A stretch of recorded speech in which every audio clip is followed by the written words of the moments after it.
Hey, a quick message for those of you who are listening to this episode on Spotify. I have a small favor to ask.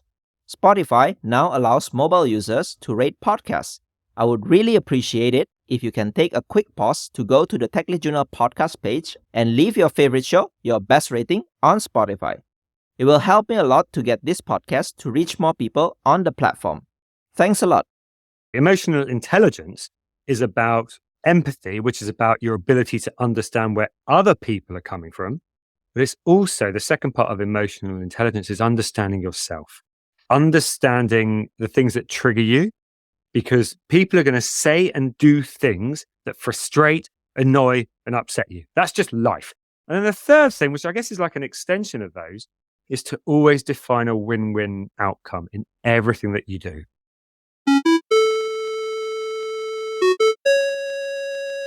Hey everyone, my name is Henry Suryawirawan, and you're listening to the Tech Lead Journal podcast, the show where I'll be bringing you the greatest technical leaders, practitioners, and thought leaders in the industry to discuss about their journey, ideas, and practices that we all can learn and apply to build a highly performing technical team and to make an impact in your personal work.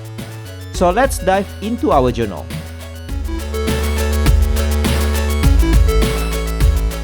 Hello again to all of you, my friends and my listeners. Happy New Year 2023. Welcome back to the Tech Lead Journal podcast, the show where you can learn about technical leadership and excellence from my conversations with great thought leaders in the tech industry. This is our first episode for the year, after around 1.5 months of me taking a break from releasing new episodes. I hope you had a great end of year break too and enjoyed your time with family and friends. And I also hope you have had a great start in this new year, and I wish you all a great, successful year ahead. If this is your first time listening to Tech Lead Journal, don't forget to subscribe and follow the show on your podcast app and on LinkedIn, Twitter, and Instagram. And if you'd like to support my journey creating this podcast, subscribe as a patron at techleadjournal.dev/patron. My guest for today's episode is Trenton Moss. Trenton is the founder of Team Sterka and the author of Human Powered. In this episode, Trenton shared the importance of having good emotional intelligence and people skills in digital product teams. Trenton shared the 6 key skills we need to succeed as outlined in his book, which are conflict resolution, building strong relationships, leading and influencing, facilitation, storytelling, and outbound communications. Trenton also shared some frameworks we can use to improve some of those skills, such as the please, master, and lead frameworks.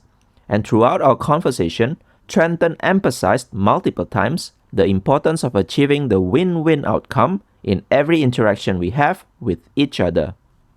I really enjoyed my conversation with Trenton. I find emotional intelligence and people skills are super critical in a highly performing team, no matter it is a digital product team or any other team.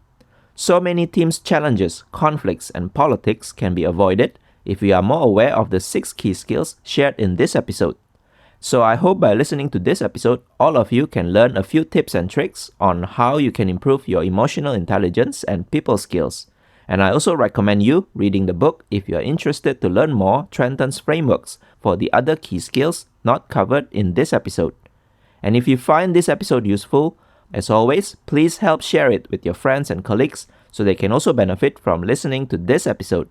I always appreciate your support in sharing and spreading this podcast and the knowledge to more people.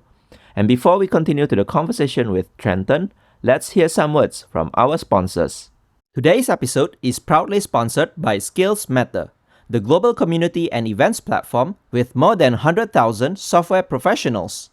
Here, members can organize their learning experiences around the technology topics they care about most.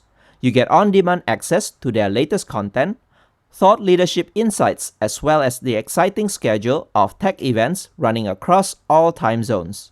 So whether DevOps or data science is your buzz, or you're a fan of functional programming or all things cloud, you can make real connections with people who share your interests. Head on over to skillsmatter.com to become part of the tech community that matters most to you. It's free to join, and you will find it easy to keep up with the latest tech trends. Hello, everyone. Welcome to another new show of the Tech Lead Journal podcast. Today, I have with me someone named Trenton Moss. Trenton is actually the author of a book titled Human Powered.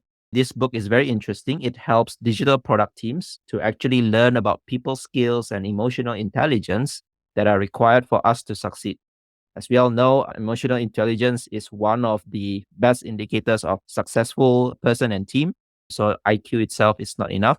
Today, we'll be talking a lot with Trenton about how we can use more emotional intelligence to actually succeed in building digital products. So Trenton, welcome to the show. Hey, Henry. Thanks for having me. So Trenton, maybe in the beginning, I always love to ask my guests to share more about yourself, telling us more about your major highlights or any turning points in your career. Yeah, sure. Well, my career's been going for about 20 years now. It kind of started with me starting my own product design consultancy. So it was kind of on a whim. I wasn't really sure what to do with myself after university and traveling for a bit. And so I just decided I'd start my own consultancy, knowing very little, with no connections, no money, no clients, but a lot of enthusiasm. I was young then, right? I was in my 20s. So I was just sharing a house with some friends and there wasn't space in my bedroom for a desk. So I put a desk in the hallway and I got a computer and a dial-up internet connection and away I went. And it worked, fortunately. I had a good offering, I think. Managed to grow that business. We moved out of my house after about 9 months and I got some office space, hired some staff, and the business grew from there. And I ran that business for around 15 years with lots of highs and lots of lows. 2008 was a pretty challenging year for us. Whereas other years, things went really well. We were able to really grow the business and work with some big brand, big name clients, doing some really great user experience and product design work, stuff that many consumers in the UK, millions of consumers would interact with every day. So that was really brilliant. A couple of the really big things that affected where I went after that was one of the things I started doing was running a kind of Friday skills session. So every Friday from 9 to 9:30, you had to be in the office. This is very old fashioned when you talk about having to be in the office nowadays. You had to be in the office for half an hour and we trained people on emotional intelligence. Because we're a client-facing business, it's really important that my consultants were great with clients and were able to lead and inspire our clients, which, to be honest, it's the same if you work in-house. If you're a product designer, or an engineer, or a product manager, you have to interface with stakeholders day in, day out. You've got to have really good emotional intelligence so you understand the impact of your communications on them. So I started that at the business and it ended up being so successful. We kept it going for about 5 years. We had huge success in terms of what it meant with our clients, like winning pitches, being with clients, growing accounts, and being able to do more and better work, getting clients to sign off our work better. All the sorts of things that whether you work client side or in-house would be helpful. So that was something that was incredibly successful. Another thing that I did that really influenced me when I was running my consultancy was I ran a community of digital and tech leaders. I ran this for about 2 or 3 years and we did a round table every month where everyone would come along and talk about the challenges they're facing. I mean, obviously, those were my clients anyway, but being so close to the coalface of their stories was incredibly educational and really showed me just how many challenges, if you're a tech leader, that you have. And generally speaking, all of your challenges fit under 2 buckets. So the first bucket of your challenge is everyone I work with at board level doesn't really understand what I do. They don't understand why everything costs so much or why everything takes so long.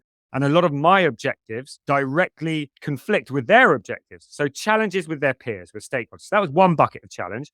But the other bucket of challenge that I found really interesting was that generally speaking, tech leaders will talk about the people in their team, how they had really good practitioners, great engineers, designers, product managers, and so on. But a lot of these guys struggled to interface well with the business, to lead and inspire stakeholders, or potentially to work well within their cross-functional team. Shortly after, around 15 years, my consultancy was acquired. After 15 years of running my own business, I realized I was allergic to working for anyone else. As any business owner might know who's been able to exit their business, you can't do it. It's not possible. So I stayed around for about 1.5 years for the business that acquired us. Well, I need to do something else now. And I thought, well, if so many tech leaders have got this problem, practitioners in their team not being able to interface well enough with their colleagues in cross-functional teams, not being able to interface well enough with business stakeholders, well, perhaps I can solve that problem because I ran a really successful program internally to my teams, given the skills in emotional intelligence and people skills. So I thought, yeah, I could probably help with that. So I wrote a book about it and started a new business, Team Sterka, in order to solve that problem.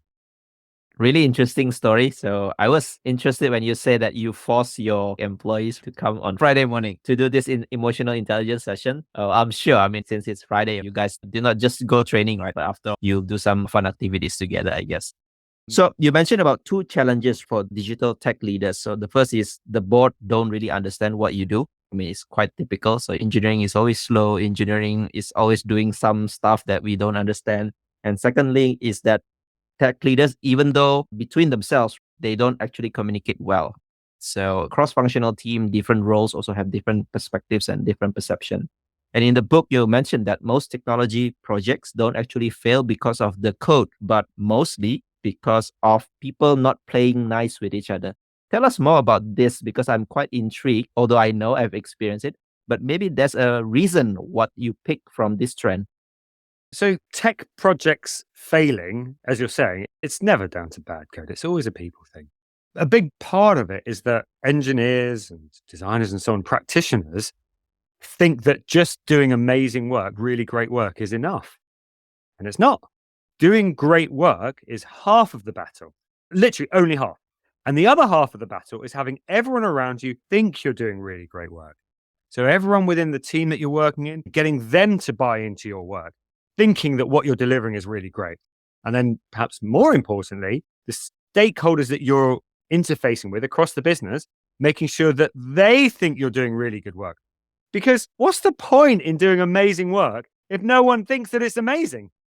This isn't just in engineering. This is across, I would say, every profession. What most practitioners do is you're really into what you're doing, right? You're really passionate about it. You want to do a great job. You work really hard to try and make it as good as possible. And you forget that everyone else around you who doesn't do your job isn't that interested. And so when you go and present your work, you go into the minutiae, you talk about all of the detail and the ins and outs of it all, and people don't care. Actually, if you could grow your empathy skills, and empathy is half of emotional intelligence, if you can grow your empathy skills, you can start to understand what other people need, what their drivers are, and what motivates them, and what's going to make them be like, yeah, that sounds great. And then when you talk about your work, you communicate in a way that works for them, not just what you think makes you excited, because they're not going to share your excitement. Yeah, I do agree with you. So most engineers and techies, right, we are all passionate about building our stuff, either writing the code, building good design, building great UIs and things like that. But eventually when you present your products, you think the stakeholders or the listeners are one of you or one of us. Actually, at the end of the day, they don't get what you do. So we cannot translate to the language that stakeholders understand. I think that's where the struggle is. And also you observe in the book that actually many of these kind of team issues, 70% you quoted, are due to lack of people skills. And then according to also a research from Stanford Harvard study, 85% of job success comes from well-developed people skills. So what kind of people skills that you are referring to and why are they so essential? Yeah. I mean, if you're going to break it down to its most simple, it is just emotional intelligence, because the majority of people skills are derived from really good emotional intelligence. So people skills, things like your ability to resolve conflict. And conflict doesn't mean a massive argument. It just means when you and someone else have a difference in opinion. So conflict resolution, how to build really strong relationships with the people that you work with, how to build rapport, how to influence people so that they buy into the work that you're doing, how to facilitate meetings and workshops so that you get to a good outcome, how to tell stories to bring your work to life so that, again, stakeholders buy into it. And all of these are examples of people skills. If your emotional intelligence is down at zero, you're going to be useless at all of them. Whereas if your emotional intelligence is at a pretty high level, these people skills are going to come far more naturally to you. And with just a bit of guidance and kind of someone helping you with the know-how, you can actually get very good at these people skills and be far more successful in your job. Henry, you talk about the example from Stanford and Harvard. I just want to say it again because it's so important. 85% of job success is people skills. Tech leaders, we often hire people for their engineering capabilities and what they've done in the past, which is important. Don't get me wrong. This is not the most important thing. The most important thing is, are you able to interact well with people? Because 10 years ago and before, engineering was done in a very siloed way. In fact, all of product development was very silent. Your BA wrote 200-page document of requirements, which no one really read. And then your BA would throw that to the designers. And the designers were like, well, I'm a creative. I can't read 200-page document. They would just create whatever they wanted. And then they'd throw their designs over the fence to the engineers who would be like, well, I can't build this, so I'll just make it however I can. And products just failed. And obviously, we now work in Agile, which is the far better way of working. But this means that the importance of working in a team, of being able to interface well with business stakeholders and your cross-functional team is just amplified. You mentioned a good point there where previously, traditionally, before the Agile trend, people used to work in silos. It's like throw over the wall kind of work. It is being passed down like a waterfall from requirements to designers, developers, testers, and so on. People don't talk. And now I think with the Agile trend, people are working more inside a cross-functional team where there are different roles together in the teams. I think also that's when the conflicts tend to arise because different roles tend to have different perspectives, right? So you bucket all this as emotional intelligence. I think it's pretty large bucket. So you mentioned one is about empathy. Are there any other top, maybe 2-3 skills that you think are like important in the emotional intelligence? Yes, absolutely. I mean, emotional intelligence is about empathy, which is about your ability to understand where other people are coming from. But it's also the second part of emotional intelligence is understanding yourself, understanding the things that trigger you, because people are going to say and do things that frustrate, annoy, and upset you. That's just life. We all communicate in different ways. There are 4 core communication styles. Some people will have the same communication style and you'll enjoy interacting with them. And some people will have wildly different communication styles and you'll struggle potentially with them. Emotional intelligence, half of it is about understanding yourself. So it's the things that trigger you so you can control them. So you can understand, okay, I'm feeling annoyed here because that person did this. And they didn't mean to annoy me. That wasn't their intention. I'm being triggered here. And if you can learn to take control of those emotions, your relationship can potentially thrive with that other person. If you can't, your relationship will go on a downward spiral because you'll be annoyed at them. They'll pick up on your bad vibes and the relationship just goes downhill. So emotional intelligence, having empathy for other people, really understanding where they're coming from, why they're communicating the way they're communicating, and assuming the best of intentions in them because other people always have the best of intentions. You may not like the way they talk or the way they behave, but their intentions are almost always honorable. Their objective is not to annoy you. It's to get something done. So number 1 with emotional intelligence, empathize with other people. Number 2, understand yourself, the things that trigger you, and also the impact you have on other people. So the way that you talk, the way you communicate, the way you behave, it will have a negative impact on some people that like to communicate in a different way. So a classic example is engineers. Engineers have a communication style that is generally very much around the detail. And most engineers are very, very into the detail. And that's fantastic. As an engineer, we need you to be into the detail because you're working on some really complex products with hugely complex edge cases that need managing. We need you to be into the detail. However, many senior stakeholders, their communication style is more often around the big picture and the impact that's being had. So when you go in as an engineer and you start communicating around all the detail, you're going to rub other people up the wrong way because that's not how they like to communicate. So really get to know yourself, how you like to communicate and the impact that can have on other people. It's not always positive. And then the third thing, which I guess is like an extension of those, is to always define a win-win outcome in everything that you do. So in every interaction you have with everyone you work with, be it within your cross-functional team or be it with stakeholders you're interacting with, just finish 2 sentences. The first sentence is, at the end of this interaction, I want them to do, think, or feel something. So work out what you want out of that interaction. And then also you're going to finish the sentence, at the end of this interaction, they want to do, think, or feel something. And then once you've worked out what you both want, the outcome you want, then just take a stand for a win-win. And in everything you do, obviously you don't want to lose. You want to get the outcome that you want. But I would urge you to take an equal stand for getting the outcome you want and the outcome that the other person wants. And it is not acceptable for you to not get what you want. And it is not acceptable for the other person to get what they want. They are both equally important. And the moment you start getting that clear in your head and going into all your interactions being like, I want you to win. I want to win, but I also want you to win. And I'm going to take a stand for you winning as well as for me winning. You do that and you're going to be so much more successful in your role.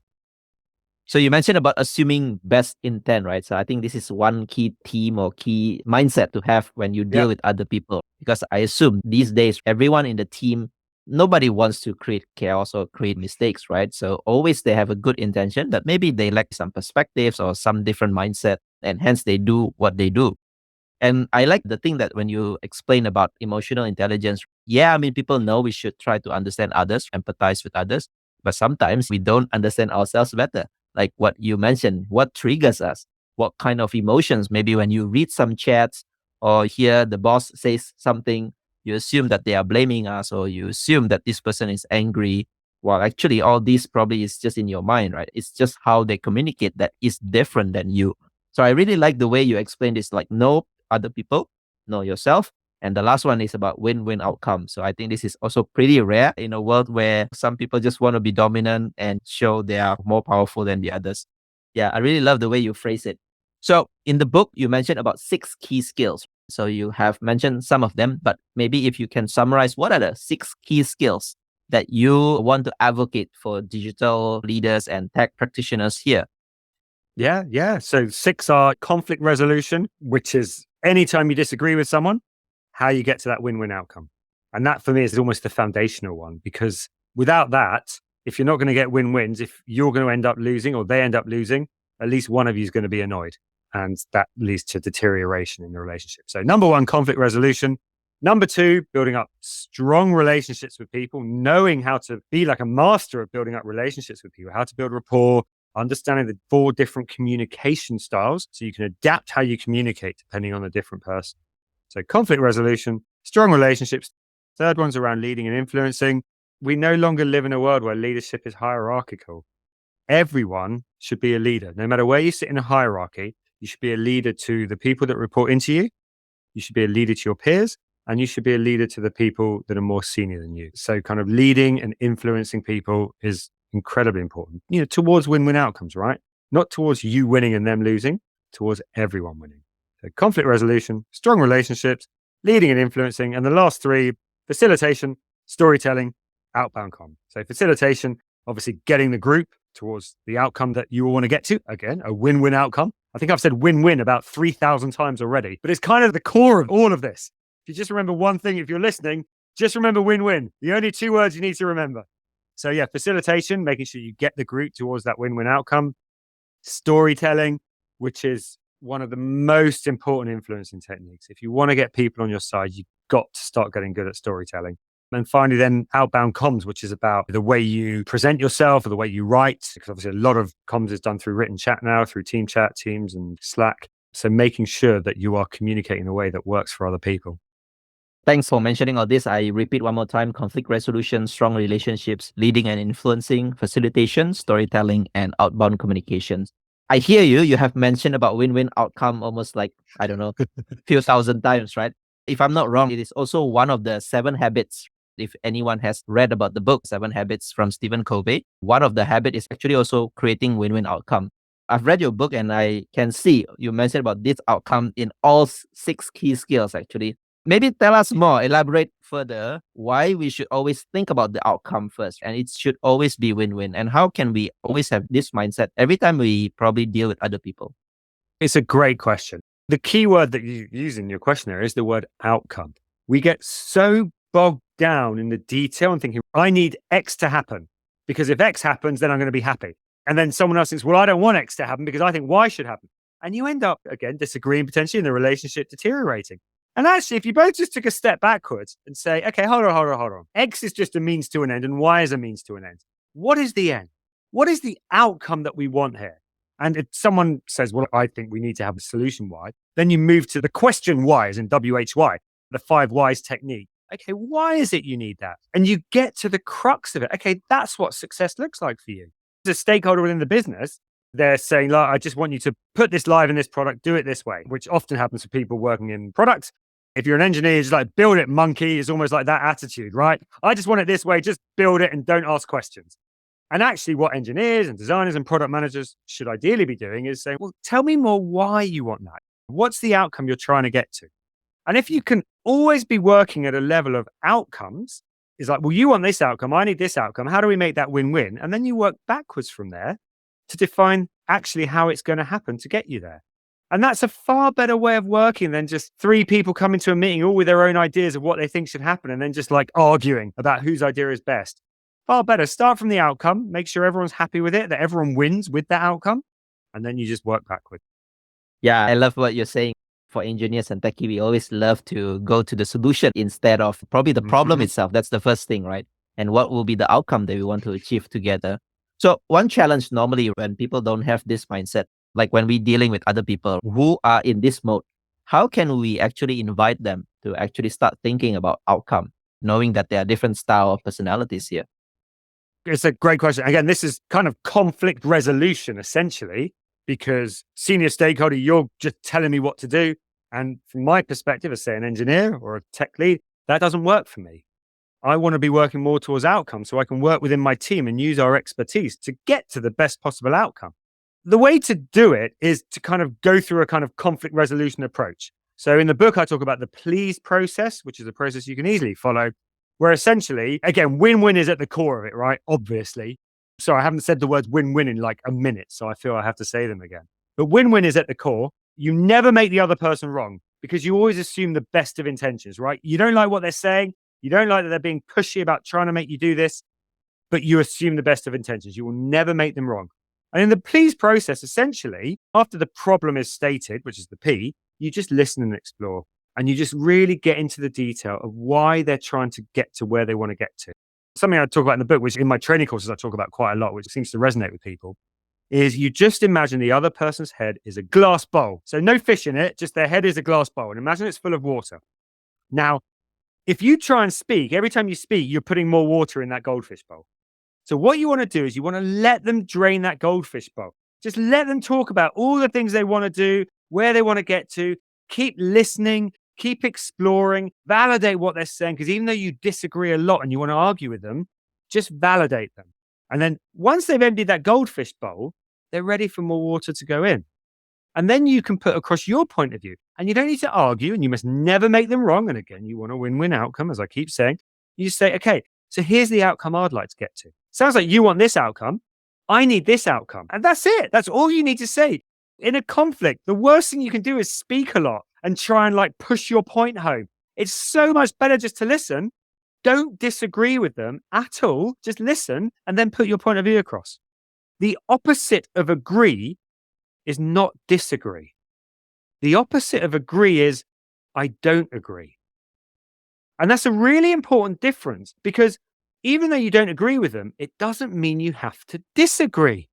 So let them do your listening, do your exploring, let them talk as much as they need to, drain that goldfish bowl, and then very succinctly, the A of please is articulate what success looks like for you. Really short, really succinct, and then say, I want a win-win solution. You're telling me you need this and this because you've been speaking for the last 10 minutes, so I know this. I just told you very succinctly in 2 sentences that success for me is this.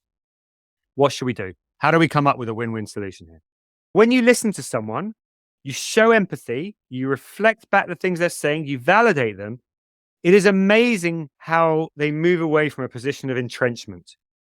Because when you respond that way, you're not disagreeing. As soon as you disagree, they get kind of entrenched in their thoughts, as do you, as do we all. So if you just stop disagreeing and instead start validating and listening and then say what you need to get to success, I want a win-win outcome, it's amazing what opens up and how the conversation changes. This is one of the core things I do in the training programs I run.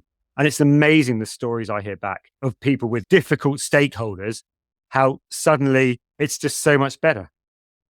Yeah, so the term difficult stakeholders or difficult colleagues to work with, difficult peers, difficult clients, we have heard it multiple times in our work, right? Difficult people. Yeah.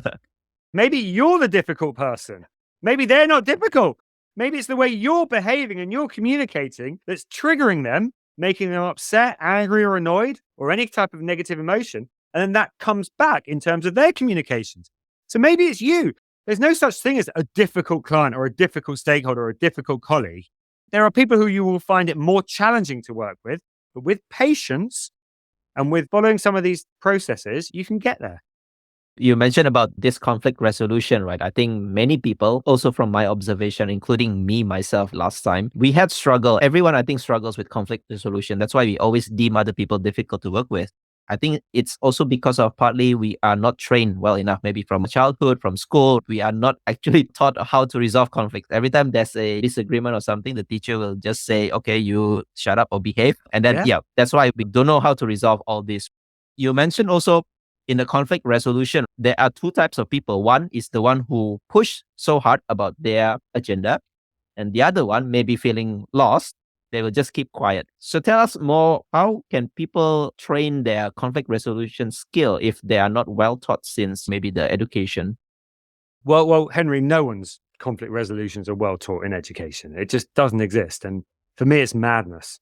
And I genuinely believe this. This is like my vision. I'm really passionate about this stuff. Like, if emotional intelligence and empathy were taught in schools from 4 or 5 years old onwards, and if that was a core part of the curriculum, just imagine what the world would be like. Just imagine what it would be like going to work every day with people that were willing to collaborate. And just imagine the reduction in stakeholder politics. So, yeah, it's not modeled well at all. We have very few good role models when we're kids growing up into it. But to answer your question, what can people do given that background? It's read books and go on training courses, essentially. And you are right. You've got, I guess, the extremes, two different extremes of people. Someone who will just, right, I've got to win this conflict. I've got to win this debate. I'm going to just keep talking, put my point of view across, and I'm not going to back down. And they probably get win-losers a lot, right? Where they win, the other people lose.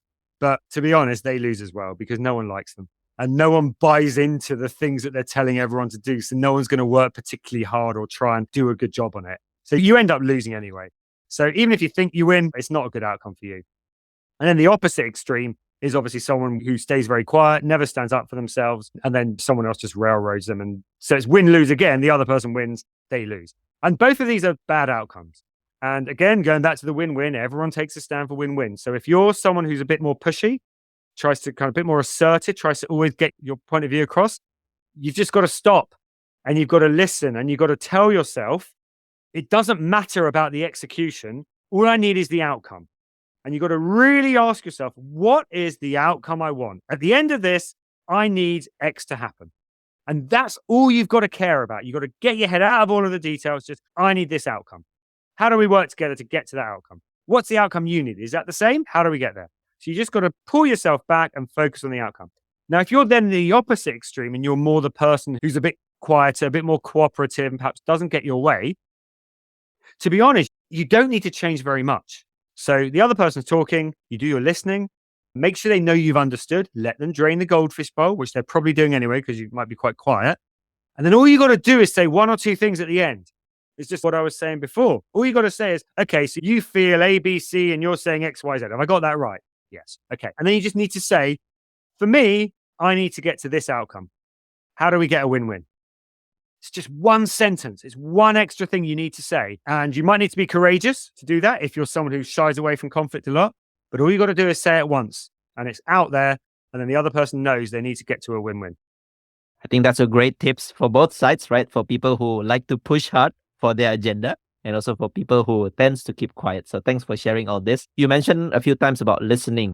I think it's also one of the key traits these days for leaders, for people to always have a good listening skills. And you mentioned about active listening in your book. Tell us more about this technique, active listening. What is active listening actually? And what is the impact of doing active listening? Huge. It's probably the most important skill you can have in the modern workplace. Everyone likes to be listened to. It feels good having someone listening to you. And what active listening does is it's about you playing an active role in the conversation while the other person's talking. So the sort of things you can do when the other person's talking is nod to show that you're there. You can kind of grunt, go, But then when the other person finishes talking, there are two really powerful things you can do. First one, you can paraphrase what they said, almost like repeat back to them what they just said to show that you've listened. Now, you must never repeat verbatim what they said. So if they say like, okay, and I need this product to be live in 3 weeks' time, you say, okay, you need it live in 3 weeks' time. And that doesn't show you've listened. That just shows that you've heard. So you have to take their words and rephrase it and then say it back to them to show that you've listened. It's like, I don't know, Henry, if you were naughty in school and you were misbehaving and the teacher says to you, Henry, stop misbehaving. What did I just say? And you can always repeat back the last few words of what they said. You weren't listening, but you heard it. So it doesn't feel good. So the first thing you can do with active listening, or one of the first things you can do, paraphrase back to them. Tell them what they said, repeating it back to them, but in your own words. That shows you've listened. But then you can take that up a level to show that you've understood. And the way that you do that is you reflect back the impact that this has had on them, or that this is having on them. So the senior stakeholder is like, I need to get this live. We got 3-week deadline, loads riding on this, blah, blah, blah. You can say, oh, wow, you've obviously got loads riding on this. Or like, wow, okay, I hope you don't mind me saying this, but yeah, this sounds really stressful for you with the CEO putting all this pressure on you, or whatever you're comfortable saying, right? You're not going to go too deep into people's feelings often in a work context, but you want to talk a little bit about the impact on them and verging a little bit on the feeling, because then that person will feel understood. And it is astonishing that if someone feels listened to and understood, everything opens up. Like that entrenched position they might have had, it just goes. And then they're going to be so open for a win-win solution. And they would have emptied their fishbowl in a really nice way, and they'll be ready to have more water put on top. They'll be more open to different viewpoints. But you've got to listen and empathize first and be an active participant in that conversation while they're talking. Wow. When I even hear you simulating this for people to be listened and understood, it's really powerful. Because I think we all human, we want to be listened and we want to be understood. I think it touches us to the core. And I think this technique hence is very important. And I like the way you mentioned also listening and hearing is kind of like similar, but they're actually not the same. So for some people who learn about listening, right? So sometimes, yeah, people say that you should repeat back what you hear. But actually, it is sometimes annoying, right? When you said something and the other person just repeat back what you said. The robot. It's like passive aggressive also sometimes, but the key for you is like paraphrasing it. So don't repeat the same sentence, but actually try to paraphrase that. And one level up is actually to include the empathy, the emotion part, that you actually understand the other person. The other thing that I learned about conflict resolution from what you mentioned is don't try to make the other person wrong. So your job is not to make yourself win, but try to find, again, win-win outcome. Let's move on to the second skill, which is about strong relationships. You also have a very interesting framework, master framework. First of all, why do we need to build strong relationships? I think maybe it's kind of like common sense, but maybe if you can explain what is strong relationship here means. Good relationships are everything. So within your team, if you want to be a high-performing team, you've got to have really strong relationships. I mean, there was that famous Google study many years ago now, where they spent 2 years looking at their best performing teams and I guess the worst performing teams and trying to work out what is it these highest performing teams all have in common. And they thought maybe it's the skill set that's in there, the level of experience, whatever it might be. And what they found was really surprising to them. It was psychological safety. That those highest performing teams consistently had the highest levels of psychological safety. And for the lowest performing teams, it was the opposite. So it's all about building up these relationships and feeling that psychological safety with each other so that you feel confident and comfortable being able to put forward ideas, being able to criticize what someone else is saying, and being able to contribute. And doing all of those things, everyone's going to accept what you say. No one's going to ridicule you or belittle you. You're okay to do those things. You get those strength of relationships in the team, you're going to get that psychological safety and the team becomes high performing. Yeah, so I think many people would have listened psychological safety, the term these days, but maybe not many really understand what is psychological safety, right? So I think here what you mentioned is that, people needs to be able to put forth their ideas, express their ideas, including maybe things that they don't understand or maybe the mistakes that they did. So without having some fears of other people will retaliate or be angry or blame them. So I think that's really important. So you have this master framework. Tell us more what are some of the key things in master framework for this building strong relationship. Yeah. So the way it works is the M and the A of master stand for map out people's communication styles and then adjust your communication style. There are 4 core communication styles, which is director, thinker, socializer, relator. I mean, to be honest, it's a whole other podcast to kind of explain what they all are. But essentially, there are 4 different styles. And you've got to work out what everyone's core communication style is. Once you learn about them, it's not that hard to work out what people's styles are. And then you just have to adapt your communications to fit to them. One example could be engineers will often have the communication style thinker, not always, but often. And that's kind of in the detail, really like to kind of deep work, like to think things through, quite introverted. if you are an engineer and you're having to communicate with a stakeholder, and let's say that stakeholder is the opposite communication style of you, which is called socializer, which is much more big picture thinking, enthusiastic, full of ideas. You go in and just like go on about the minutia. It's going to rub them up the wrong way. And instead, what you do is you go in and you say, I've done all of this work, and here is how it's going to help you achieve those big picture goals. So you're going to spend almost no time talking about the work. You're just going to talk about how it helps to achieve these big picture goals. And then you're going to build up a good relationship with that person because they're like, yeah, I like what you're doing here. So that's the first part of master. The M and the A is map out their communication style and adjust your communication style. So in theory, all your relationships should be great, right? Because you're all adapting how you speak to the right people. But it doesn't always go that way. Negative behavior can creep in where people can make each other wrong, try and make themselves right, try and gain power.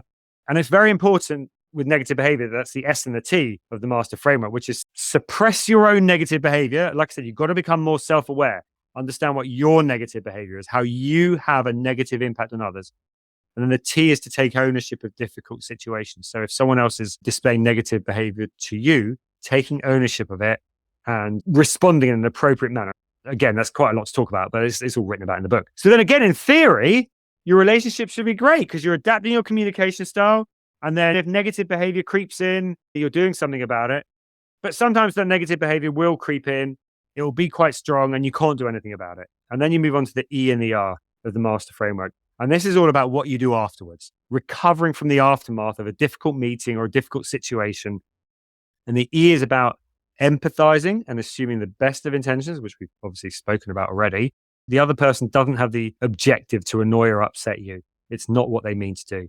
And finally, then reframe for strength and resilience. And this is about taking that difficult event and working through it, trying to understand what were the other stories I could tell myself from it. Because I'm telling this story that stakeholder hated my work because they were rude to me. And actually, the stakeholder might have really liked your work, but the stakeholder was still rude to you. I love that last little part of master because for so many of us, we think that strong relationships is about what you do when you're with the other person. And it is, that's the big part of it. But also a decent chunk of it is what you do afterwards and how you react to those difficult situations. If you take on the burden of that difficult situation, you're like, oh God, that went really badly. Oh God, that person was really rude to me. And you just like have that. And then that happens again. Every day you're going to have difficult situations. That adds up 10 times, 100 times, 1,000 times. That becomes a really big burden. The people with the strongest relationships, it's not just what they do in the moment. It's also how they react afterwards and how they're able to process what happened and reframe it to assume the best of intentions in the other person and not just be thinking about their bad behavior.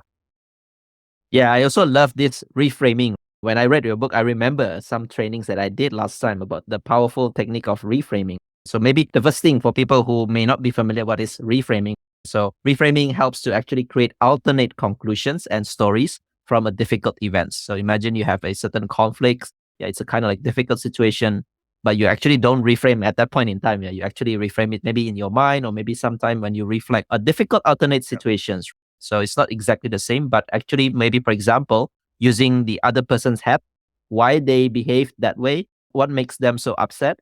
And sometimes you can also use this not just in work, but also in personal life, maybe with your wife, maybe with your whoever that is. And I think it's really powerful. The key for me is when I do that is actually empathy, right? So trying to be in other people's shoes. And the other thing is like to then understand why maybe they do things a certain way. For example, maybe they're tired, they're upset about something. And that kind of like gives you a very good reflection for maybe the next time you deal with them, you can come up with a better win-win outcome. Again, win-win outcome. Yeah. So it's really right. And your example about, wife and kids is a great one. Like you think about the example, one of your kids comes home from school and just shouts at you, just talks in a way that's really rude, like shouty, loud, not acceptable. So you could shout back and say, don't talk to me like that. Oh. But actually a far better way of doing this is to try and show some empathy because probably your kids had a really hard day at school and has had to keep it all in. And when they get home, the only person or people they're comfortable with letting it out is their parents. So again, you can reframe that situation to be like, okay, my kid shouted at me. That's not okay. I'm really annoyed. Or you can say, you know what? My kid had a really hard day at school and my kid feels comfortable venting with me.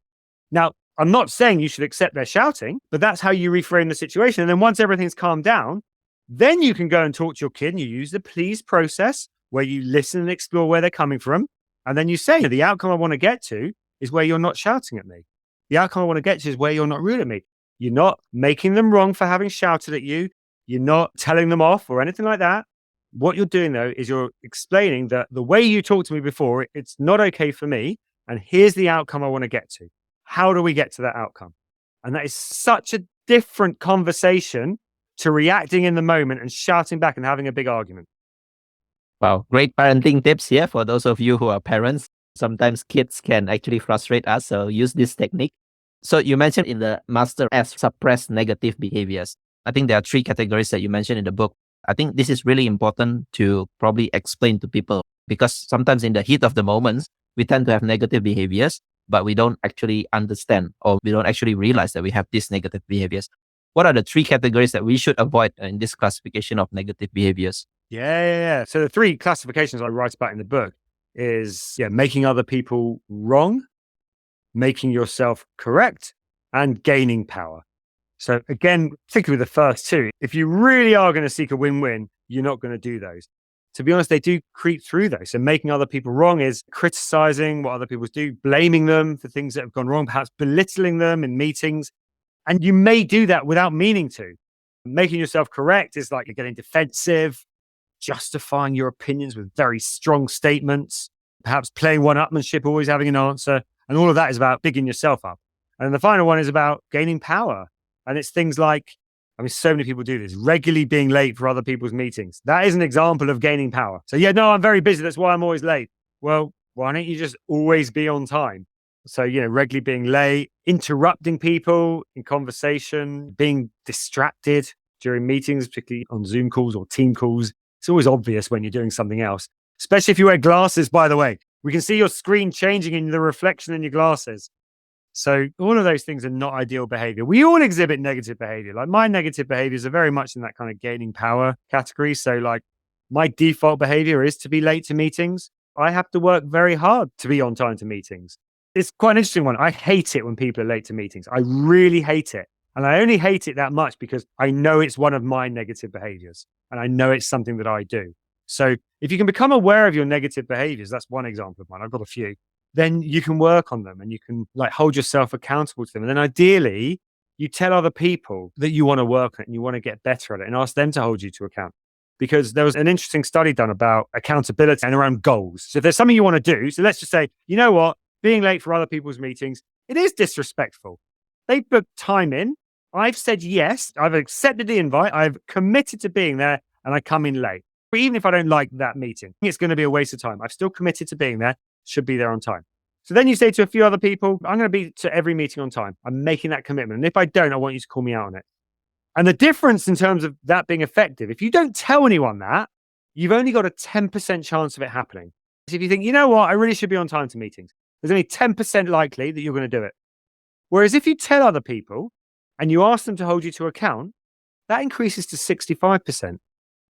So you've got to be very brave to do this because it's admitting to people like the things you do that negatively impact others. But this kind of ties into what I was saying right at the start.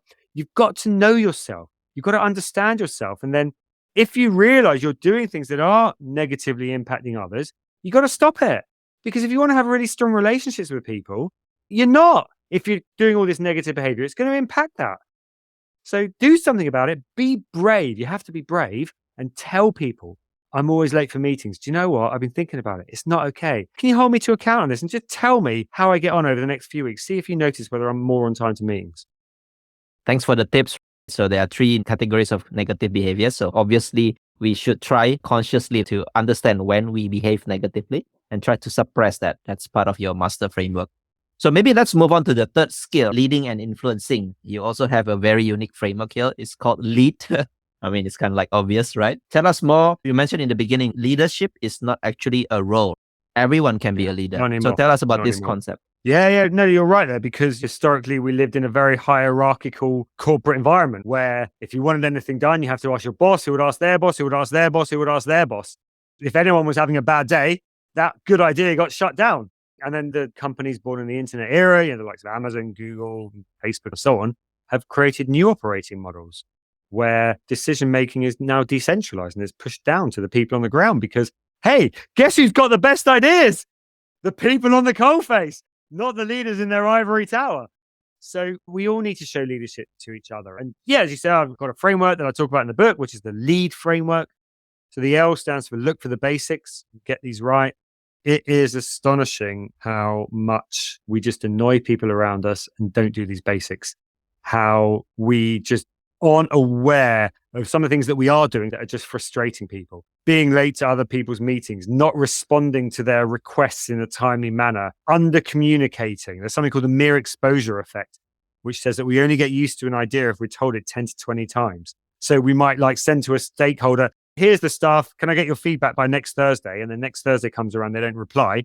And it's always their fault. Look, I got the audit trail here. I sent them an email last week. It's not their fault.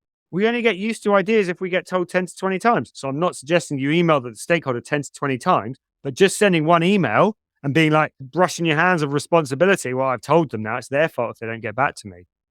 So it's all these sort of things. We do a lot of over promising and under delivering because we want to please people. There's so much that we do that just is the basics. So you just got to get those basics right. That's the start. And then you can kind of build on that. So the LEAD framework is like a pyramid. The L is at the bottom. Look for the basics, get this right. And then you're building on that, establishing great rapport. And there's loads of things that you can do to establish rapport. If you're not naturally good at it, it's just a skill. You can learn it. And on top of that, then you amplify your impact. And then on top of that, you delight stakeholders continuously. So amplifying your impact is around influencing and persuasion skills, again, to try and get that win-win outcome to really lead and inspire people around you.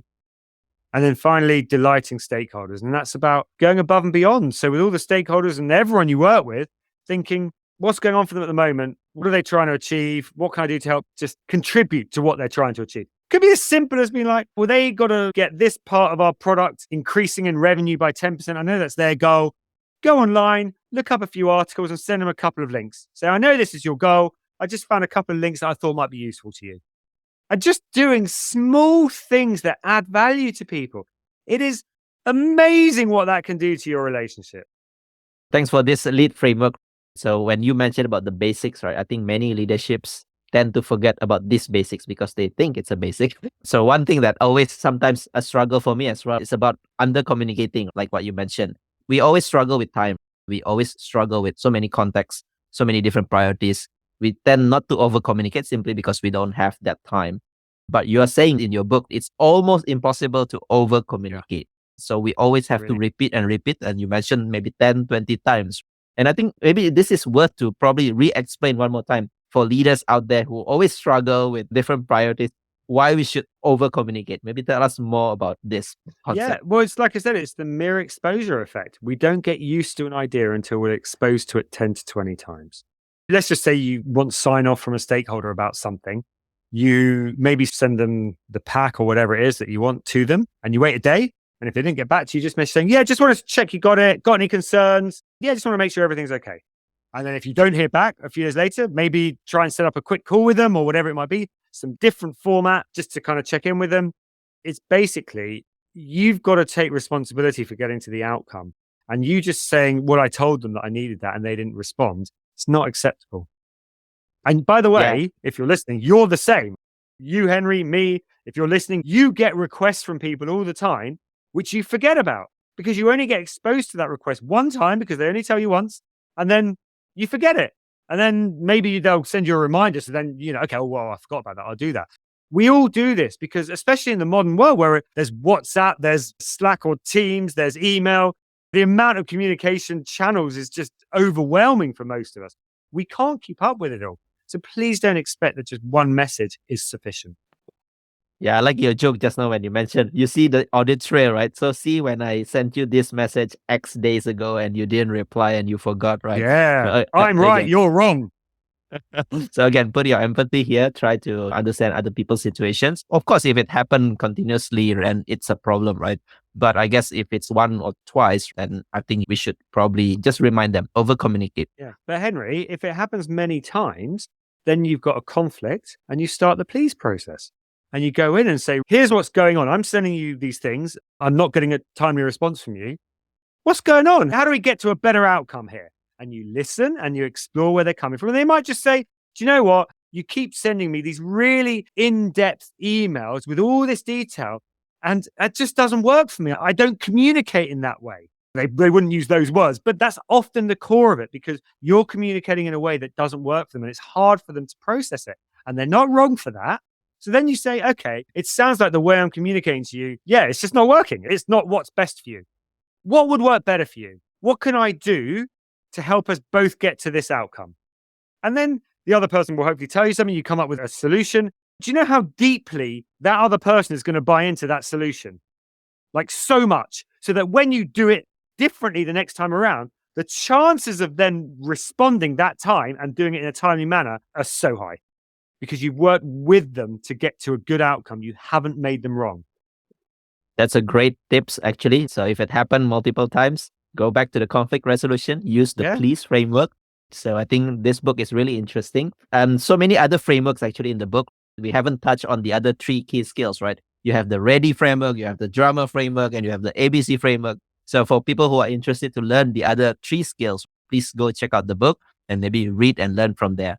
This conversation to discuss about emotional intelligence, it will never end. But unfortunately, we have to wrap up. But before I let you go, I have one last question that I always ask to all my guests, which is to share your version of 3 technical leadership wisdom. Think of it like an advice for listeners here to maybe learn from your experience or your expertise. Yeah. So 3 things. To be honest, it's kind of what we've spoken about. I would probably say it's number 1, know yourself, understand the impact that you have on other people. Number 2, empathize with other people, assume the best of intentions of them all the time. And then number 3, in every interaction you have, always define a win-win outcome as soon as possible so that everyone knows what success looks like. Well, I almost kind of guessed that you will mention this win-win outcome, and there it is, right? The third wisdom, but we hear it one more time, win-win outcome. So thank you so much, Trenton, for this conversation. If people want to check out further with you or discuss maybe about your book or your technique, is there a place where they can find you online? Yeah, LinkedIn's probably best. And one of the benefits of having an unusual name is that I'm quite easy to find on LinkedIn. There's another Trenton Moss in Salt Lake City, America, who's a network engineer. So that's not me. I'm Trenton Moss. I do what I do, and I'm in London. So thank you so much, Trenton, for this conversation. I really enjoyed it and I learned a lot. So hope you have a great luck with transforming all people to have a better people skills and emotional intelligence. Brilliant. Thanks, Henry. Thank you for listening to this episode and for staying right until the end. If you highly enjoyed it, I would appreciate if you share it with your friends and colleagues who you think would also benefit from listening to this episode. And if you're new to the podcast, make sure to subscribe and leave me your valuable review and feedback. It helps me a lot in order to grow this podcast better. You can also find the full show notes of this conversation on the episode page at techleadjournal.dev website, including the full transcript, interesting quotes and links to the resources mentioned from the conversation. And lastly, make sure to subscribe to the show's mailing list on techleadjournal.dev to get notified for any future episodes. Stay tuned for the next Tech Lead Journal episode, and until then, goodbye.